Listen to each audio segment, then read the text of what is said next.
안녕하세요. 김호준입니다. 예산안이 통과됐습니다. 개인적으로 가장 아쉬운 것은 아동수당입니다. 당초 보호자 소득과 무관하게 0세에서 5세 아동을 대상으로 했던 정부안은 야당의 반대로 소득 수준 상위 10%의 지급을 제외하기로 했습니다.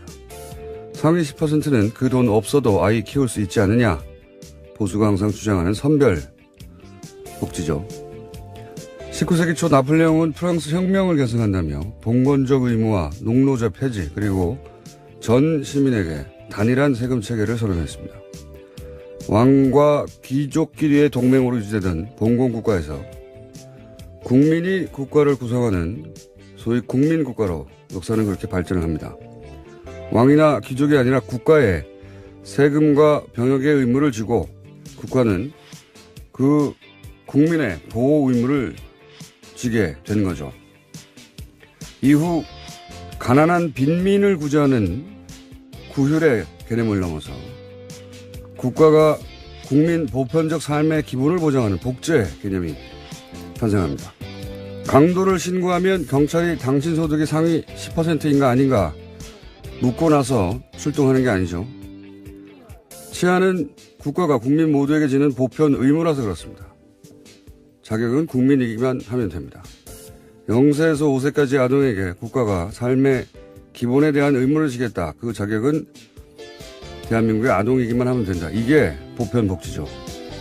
반면 10%는 제외한다는 것은 곤란에 처한 90%의 상대적 빈민만을 구휼하겠다. 이것은 기본적으로 구제입니다. 그러니까 이건 돈의 문제가 아니라 국가의 의무를 어디까지로 할 것인가 하는 국가 철학의 문제다.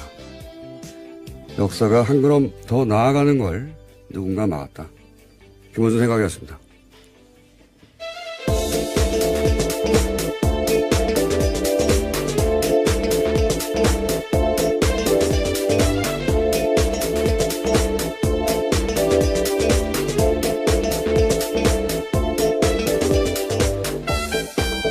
시사인의 김은지입니다. 네. 자, 예산은 워낙 복잡해가지고, 예. 사람들이 구체적 내용을 잘 모릅니다. 잘 모르는데, 이번 예산안에는 몇 가지, 예. 시민들이 관심을 가질 내용이 있긴 있어요. 확실히. 그죠? 네. 오늘 새벽 본회의 통과했는데요. 법정 시한을 넘겨서 나흘째였습니다. 자유한국당 의원들은 대부분 투표에 참여하지 않았는데요. 내년도 예산안은 428조 8,339억 원 규모로 확정됐습니다. 올해 대비해서 7.1%가 늘어난 수치인데요. 내년 예산안에서 가장 큰 비율을 차지하는 것은 보건, 복지, 고용 부분입니다. 그 다음으로는 일반 지방행정, 교육, 국방 순인데요. 공무원 중원 규모는 9,475명으로 확정됐습니다. 뿐만 아니라 남북협력기금 같은 경우에는요. 400억 원 감액됐는데 앞서 말씀하신 아동수당 같은 경우에는 2인 가구 이상 기준소득 수준 90% 이하로 해서요. 만 5세까지 아동 내년에 2018년 9월부터 10만 원씩 신규 지급됩니다. 그리고 이제 노년층을 상대로 한 기초연금 이것도 이제 20만 원에서 25만 원 인상됐는데 이것도 역시 지방선거 끝나고 나서 예, 아동수당도 지방선거 끝나고 나서 예, 지방선거 이전에 하면 정부 인기가 올라간다고 처음 듣는 얘기로 그렇게 연기가 됐고요. 자, 요 사안 관련해 가지고 아동수당 어제 저희가 이제 정창훈 소장님하고 얘기를 나누다가 예, 아침에 긴급하게 합의문에 실제 오타도 있고, 예, 그렇게 긴급하게 작성된 것이고, 그 긴급한 걸 보다가 어제 나라살림연구소의 정창수 소장님 무려 20년간 세금을 모았지만 실수를 하나 하셔가지고 저희가 미니로 정정 인터뷰를 짧게 잡았습니다. 안녕하세요, 소장님. 네, 안녕하십니까. 네. 어제 실수를 하셔서 저희가 정정의 기회를 공식적으로 다시 드립니다. 어제 이제 2인이라는 표현만 짧게 등장해가지고 이게 둘째 아이부터 주는 게 아닌가 예, 이렇게 말씀하셨다가 방송 끝나자마자 정정을 하셨는데 그 내용 다시 한번 구체적으로 정리해 주십시오. 정확하게 워딩은 2인 가족 소득 기준인데 네. 예, 이 소득이란 말이 이제 조금 저 잘못 판단을 해가지고 아마 제가 실수를 한 것 같고요. 네. 그러니까 아이는 첫째 아이부터 지급이 되는데 네. 보호자가 2인 이상 가고 이렇게 이걸 의미하는 겁니까?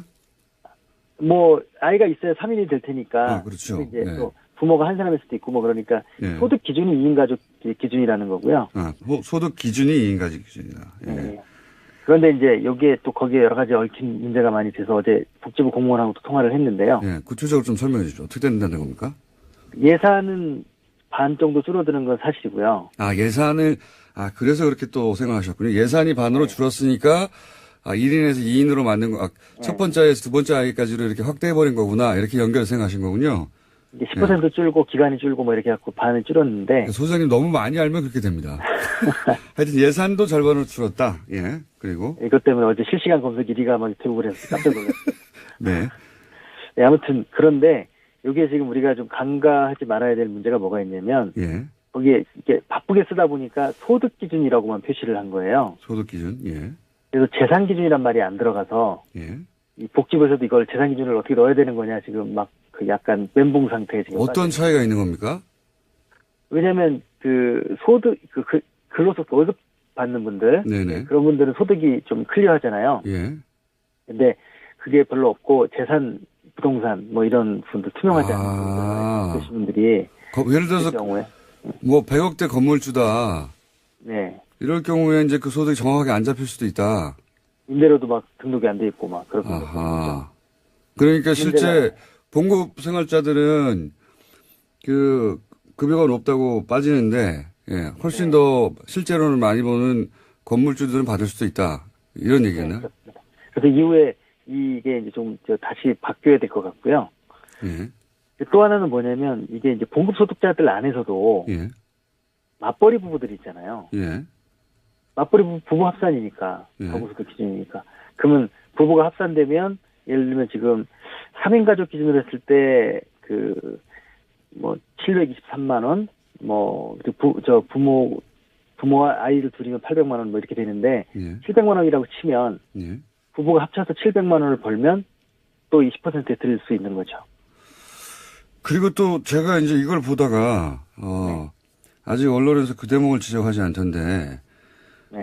이렇게 되면은 어쨌든 10%를 걸러내야 되는 거 아닙니까? 그렇죠. 90%만 주기로 했으니까 이게 이제 0세부터 5세까지 영유아동 전체면 누구든 다 지급되는 건데 이걸 이제 90%만 주기로 했으니까 그러면 내가 그 90%에 들어간다고 하는 걸 입증하기 위해서 서류를 내야 되는 거 아닙니까? 그렇습니다.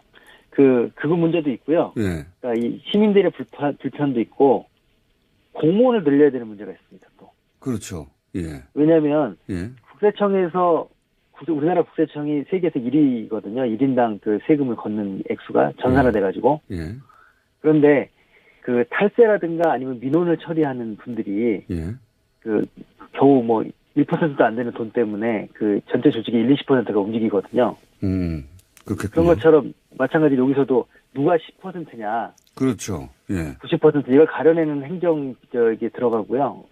복지부 쪽 얘기는 최소한 기초지자체마다 2-3명 이상은 공무원을 새로 뽑아야 되는 거 아니냐. 뭐 추가로. 그런 얘기. 예. 예. 그렇습니다. 왜냐면은 저절로 90% 이하라는 걸 스스로 알 수가 없기 때문에 네. 그러면은 이제 내가 90% 이하라는 걸 90% 이하라는 걸 입증하기 위해서 그러니까 10%를 걸러내자고 네. 나머지 90%가 서류 준비를 해서 내야 되고 공무원들은 그 전 국민 중에 이제 그 해당되는 90%를 지원하기 위해서 그 서류 분리를 해야 되는 거 아닙니까? 분류를.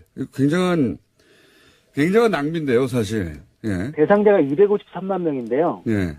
그 중에서 25만 명을 가려내기 위해서 253만 명 전체가 서류를 내야 되고 또 25명을 가려내기 위해서 또 공무원들이 또 움직여야 되고 그래서 공무원 이번에 2,700명 줄였잖아요. 예.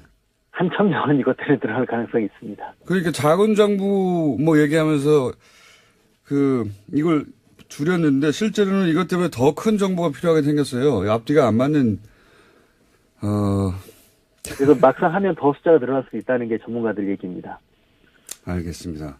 이거를 그 10%를 깎느라고 이게 선별복지라고 하는 이제, 보수의, 예. 예, 참고로 구호를 위해서. 말씀드리면, 예. 참고로 말씀드리면 OECD 35개 국가 중에서 그 31나라가 이 아동수당을 도입 이미 했고요. 예. 그 중에 20개 국가가 전체에게 지급하고 있습니다. 알겠습니다. 예. 사실관계는 오늘 여기까지 하고요. 예. 예산 문제는 오늘은 민의로 어제, 잘못 나갔던 방송을 정정하는 차원에서 민의를 잠깐 했고요. 예. 요 예산 얘기는 다시 한 번씩은 또 따로 갖겠습니다. 할 얘기가 많기 때문에요. 오늘 말씀 여기까지 듣겠습니다. 감사합니다. 네, 감사합니다. 네. 그러니까요. 예. 그러니까 한 30만 정도가 24만 뭐 그 정도에 들지 않는다는 걸 입증하기 위해서 서류를 내야 되고 그걸 처리하는 공무원이 더 필요해요. 예산도 더 필요하고 이게 말이 안 되는 것 같은데요. 어쨌든 아동수당은 그렇게 됐습니다. 나머지 분들은 이제 서류를 내야 한다. 자기가 하위 90%라는 말 걔네도 좀 웃기긴 한데 하위 90%에 든다는 걸 입증하기 위해서 내가 상대적으로 더 가난하다라는 걸 입증해야지 이걸 받는 거죠. 예. 이건 철학적으로도 안 맞는 것 같은데. 자, 다음 뉴스는 뭡니까? 네, 유엔 사무차장이 어제 북한을 방문했습니다. 북한이 초청하고 유엔이 이에 응한 건데요. 제프리 펠트먼 유엔 정무 담당 사무차장이 어제 오후에 베이징을 거쳐서 평양으로 들어갔습니다. 유엔의 고위급 방북은 지난 2011년에 인도주의 업무조정국장 방북 이후에 처음인데요. 나흘의 방문 기간 동안에 리용호 외무상 등 북한 당국자들과 만날 예정입니다. 논의에는요, 북핵 문제도 포함될 것으로 보이는데 한국 정부와 유엔이 협의를 거쳤다라는 게 유엔 외교관의 설명입니다. 그렇군요. 어떤 의미일까요? 북한이 유엔 고위급 방문을 허용한 게 오랜만인데 아마도 이제 대화 채널로 여러 가지 방안을 검토하고 그중 하나로 유엔대 모색하고 있는 게 아닌가. 뭐 북한은 자기가 원하는 대로 원하는 사람들만 입국을 허용하니까요. 근데 갑자기 유엔을 사무처장을 입국을 허용했다는 것은 의도가 있겠죠. 그게 대화 채널 중에 하나가 아닐까. 네, 지난 8월 달에 북핵 관련해서 대화 중지하겠다라고 유엔 사무총장이 밝힌 바가 있거든요. 네. 그에 앞선 사전 방문이 아니냐라는 예측도 나오고 있습니다. 그렇군요. 예. 유엔 얘기하고 외교 얘기하니까 저 생각난 건데 어제 포린 폴리시라고 대표적인 외교 전문지죠. 예. 제가 이 얘기 갑자기 왜 하냐면 이 잡지를 들춰본 게 10년도 넘은 것 같은데 여기에 우리나라가 좋은 의미로 기사가 실린 건 처음 봐가지고 제가 잠깐 소개하면 포린 폴리시에서 원래 매년 세계 사상가 100인을 선정해요. 사상가, 그렇죠. 뭐, 띵커. 네. 예. 근데 올해는 리띵커. 새롭게 생각하는 사람 50인을 선정해서 새로운 사상가. 왜 그렇게 리띵커를 선정했냐면, 이제 2016년은, 포퓰리즘이 전 세계를 휩쓴 해다. 영국의 브렉시트도 있었고, 그 다음에 트럼프도 당선됐고, 자국 대통령인데 그렇게 표현했어요. 뭐, 예를 들면, 필리핀의 두테르트. 이런 사람들이 당선되고 이런 브렉시트 같은 현상, 포퓰리즘이 전 세계를 휩쓸었는데, 그럼 올해는 어떤 해냐? 정의하기를 그런 새로운 질서에 대해서 다시 생각하고, 리팅크하고, 새롭게 등장한 현실에 맞설 새로운 길을 찾는 해. 이렇게 정의했어요. 예. 그래서 전 세계적으로 이런 새로운 시대에 새로운 철학을 제시한 각 분야 리더, 50일 선정, 뭐 이런 거거든요. 나름 권위 있는 겁니다. 여기에 등장하면. 네. 근데 거기서 문재인 대통령이 선정되는데, 전 세계 대통령 중엔 딱 2사람 되고, 나머지는, 뭐, 변호사나, 뭐, 코미디언이나 기업가 각 분야 리더들인데, 대통령 중에는 프랑스 마크롱하고 문재인 대통령이 선정됐어요. 근데 여기서 재밌는 것이, 첫 문장이 재밌습니다. 선정 이후로, 문재인 대통령이 5월 당선됐을 때보다 더 어려운 상황에 처하는 신임 대통령은 없다. 뭐 이러면서. 굉장히 어려운 상황에서 신임 대통령이 있다는 거죠. 중국, 사드, 뭐 북핵 미사일 등등 쫙 나열해요. 그러면서 그걸 잘 극복해서 지지율이 아주 높다. 이걸 왜 제가 소개하냐면 미국 외교 전문가들이 현재 문재인 대통령을 어떻게 바라보는가 하는 시야가 거의 고스란히 담겨있거든요. 예. 야당은 배가 좀 아프겠지만. 이게 주류 미국 전문가들의, 외교 전문가들의 시각이다 하는 관점에서 찾아와서 읽어보면 재밌습니다. 내용 자체가. 거기 한국에서 또 한 사람이 선정됐어요. 한국인이 아닌데 뉴스공장에서 인터뷰를 했었는데, 러시아 출신이죠. 안드레이 랑코프, 국민대 교수. 이분 왜 선정됐냐? 북한 김정은에 대한 이해 지평을 넓혔다는 겁니다. 한국에 계신 분으로, 한국인은 아닌데, 이분이 선정됐고, 나머지 많습니다. 찾아보시면 재밌습니다. 잠깐 소개해드렸고. 자, 다음 뉴스는요. 네, 우병우 전 민정수석 관련된 뉴스인데요. 우 전 수석이 박근혜 정부의 비판적 성향을 가진 교육감들을 불법 사찰하도록 하고 이것을 국가정보원에 요구했다라는 정황이 드러났다고 한국일보가 보도했습니다. 우 전 수석은 지난해 3월 말 국정원 쪽에다가 정부 시책에 비판적인 교육감을 상대로 실질적 견제가 가능한 내용을 정교하게 파악하라 이렇게 요구했습니다. 그러니까 개인비 의혹 등을 파악해서 직접 압박을 가할 수 있는 내용을 알아오라고 한 건데요. 우 전 수석은 이 같은 내용을 파악하는데 열흘 안팎의 시간을 주고 집중 사찰하도록 지시했다라고 합니다. 그러자 국정원 쪽에서는 정교조 출신 교사의 교육청 발탁 인사, 친교육감 인사의 내부 승진 같이 특혜 의혹으로 공격할 수 있는 거리들을 파악해서 보고했다라고 합니다. 네, 박근혜 청와대는 이런 식이었어요, 다. 그러니까 국가 정책을 정하고 자기가 원하는 방향으로 끌고 가려고 반대하는 인사들은 개인 뒷조사를 하는 거죠. 개인 뒷조사. 네. 이게 무슨 정책과 정책에 부딪히는 게 아니라 말 안 들어? 예, 뒷조사해봐. 죽여. 이런 거거든요. 예, 이건 뭐 시정 잡배가 하는 짓인데 이런 식으로 했고 그 선봉에 우병우 전 민정수석 있었다는 건데 예, 여전히 우병우 민정수석 계속 빠져나가고 있죠. 새로운 얘기 또 하나 나왔네요. 자, 다음 뉴스는요. 네, 어제 김태우 전 청와대 대외전략기획관이 검찰에 소환됐습니다. 김 전 기획관은 김관진 전 장관과 이명박 전 대통령의 군 댓글 부대 혐의를 잇는 연결고리로 지목되고 있는데요. 관련해서 김관진 전 국방부 장관이 사이버사 댓글 공작에 이 전 대통령의 지시가 있었다라는 사실을 인정했다는 보도 나온 바 있습니다.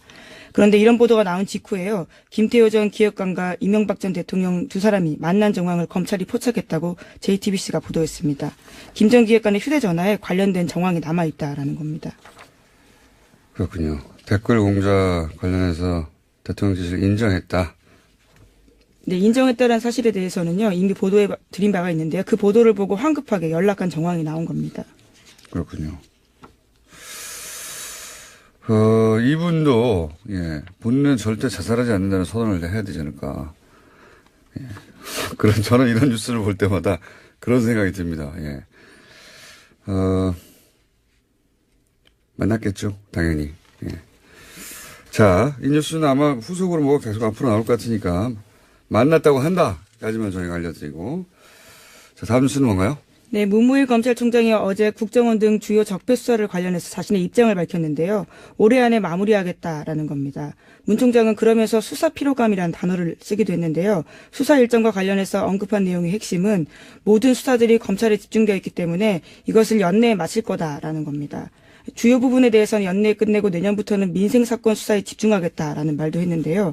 이명박 전 대통령 등에 대한 수사의 확대와 진정 가능성을 차단한 듯한 발언이라서요. 비판을 사고 있습니다. 아니, 이거는 말이 안 되죠. 누구 맘대로. 이게 이제 이 시대 과제거든요. 검찰총장 혼자서 이제 안에 그럴 수 있는 사안이 아니에요. 그리고 MB는 시작도 안 했는데 무슨 끝냅니까? 지금 3주 남았는데요. 3주 동안 그러면은 기소도 다 하고 다 하란 말인가요? 이게 말이 안 되는 이야기인데 검찰총장이 갑자기 게다가 이 피로감이라는 단어는요. 보수정당 보수매체가 몇 달 전부터 계속해서 주장해왔던 프레임이거든요.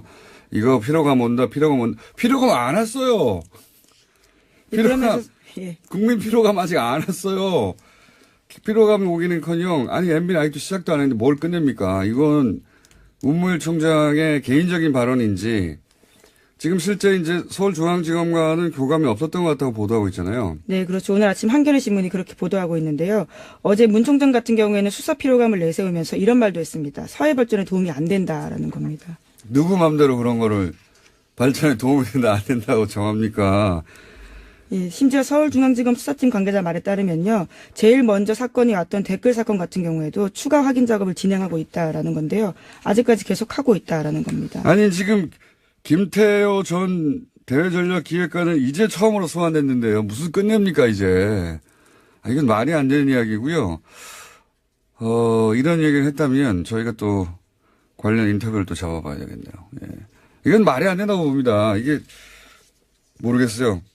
예를 들어 서울중앙지검에 지금 이 사건을 수사하고 있는 검사들이 육체적 필요를 호소하고 있다. 필요할 수 있죠. 육체적으로. 너무 곤란해서. 그럼 사우나 건을 끊어주세요. 갑자기 무슨 사회적 피로감을 얘기합니까? 국민들한테 여론조사 했나요? 네, 심지어 수사팀 내부에서도요. 문 총장도 특별수사가 전공인데 시일 정해두고 수사할 수 없다는 거 너무 잘 알고 있는데 이런 말을 왜 하냐라는 이야기가 나오고 있다고 합니다. 뭐 보수정당이나 이쪽에서 예를 들어서 문물 총장에게 이거 너무한 거 아니야? 사회적 피로감이 이런 이야기를 했을 수도 있고 거기에 립 서비스를 했는지는 모르겠어요. 그렇다면 뭐 이해가 가는데 뭐 그것도 이해가 갈 건 아니죠. 왜 립 서비스를 합니까? 정말로 이렇게 생각하는 거라면 이건 저희가 여론조사도 하고 필요하십니까? 하는 여론조사도 하고 그것도 발표하고 그리고 이게 왜 여기서 뭐 조치는 안 되는지 계속 인터뷰도 하고 전 총장들도 인터뷰하고 해야 될 것 같습니다. 자, 시간이 거의 다 됐네요. 예, 제목만 체크하고 넘어가죠. 네, 박근혜 정부 블랙리스트와 관련해서 항소심이 진행 중인데요. 어제 이와 관련해서 의미 있는 진술이 나왔습니다. 30년 가까이 예술 지원 업무를 담당한 실무자가 법정에 나와서 한 말인데요. 전두환 노태우 시절에도 이런 적은 없었다라는 겁니다. 그 시절도 뭐 말도 안 되는 시절이긴 했는데 그때하고 비교하는 건 그렇게 말도 안 되는 시절에도 적어도 이런 식으로 블랙리스트를 작성해서 이 사람은 빼. 네, 구체적으로. 껌껌이 이렇게 한 적은 없다라는 겁니다. 그렇다는 얘기죠. 예. 박근혜 정부는 보면요. 그러니까 이 군사정권 시절에는 최소한의 이 단어밖에 들어맞지가 않겠네요. 최소한의 가오라는 게 있었거든요. 그 군사정권 시절에. 그렇게까지 내가 대통령이 안 한다. 근데 박근혜 정부 시절에는 그게 없어요. 세월호 사고 났는데 시술을 한다든가 사람에 대한 연민이나 애정, 예의 기본적으로 그게 없는 것 같습니다. 문제는. 예. 자, 그 외에도 소개할 기사가 있는데 오늘 시간을 너무 많이 잡아서 미니 때문에 오늘 여기까지 하고 나머지 못한 건 내일 하죠. 예. 네, 그러시죠. 피로감이 아니고 필요감을 느낍니다. 필요감. 매우. 필요하다라는 의미시죠. 여기까지. 네. 시사인의 김은지였습니다. 감사합니다. 내년 예산안에서 가장 큰 비율을 차지하는 것은 보건복지 고용 부분입니다. 그 다음으로는 일반 지방행정, 교육, 국방 순인데요. 공무원 중원 규모는 9,475명으로 확정됐습니다. 뿐만 아니라 남북협력기금 같은 경우에는요. 400억 원 감액됐는데 앞서 말씀하신 아동수당 같은 경우에는 2인 가구 이상 기준소득 수준 90% 이하로 해서요. 만 5세까지 아동 내년에 2018년 9월부터 10만 원씩 신규 지급됩니다. 그리고 이제 노년층을 상대로 한 기초연금 이것도 이제 20만 원에서 25만 원으로 인상됐는데 이것도 역시 지방선거 끝나고 나서 아동수당도 지방선거 끝나고 나서 지방선거 이전에 하면 정부 인기가 올라간다고 처음 듣는 얘기로 그렇게 연기가 됐고요. 자, 요 사안 관련해 가지고 아동수당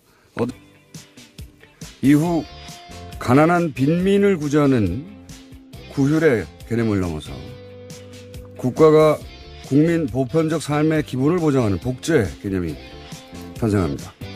강도를 신고하면 경찰이 당신 소득의 상위 10%인가 아닌가 묻고 나서 출동하는 게 아니죠.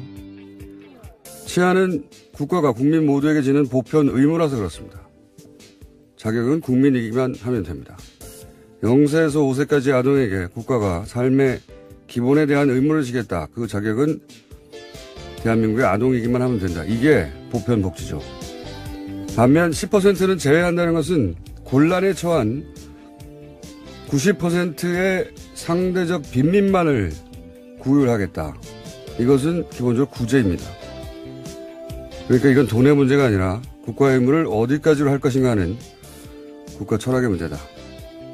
저희가 이제, 동창 소장님하고 얘기를 나누다가,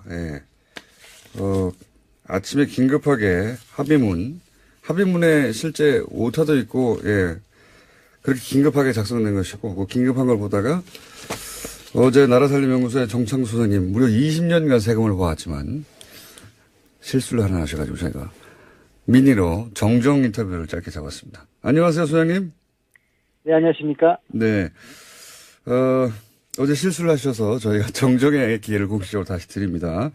어제 이제, 2인이라는 표현만 짧게 등장해가지고 이게 둘째 아이부터 주는 게 아닌가, 이렇게 말씀하셨다가 방송 끝나자마자 정정을 하셨는데, 그 내용 다시 한번 구체적으로 정리해 주십시오.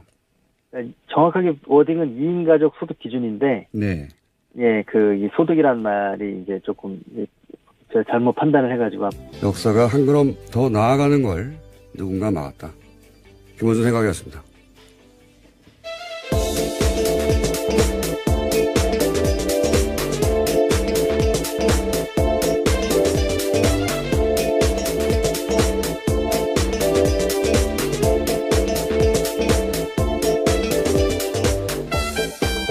시사인의 김은지입니다. 네.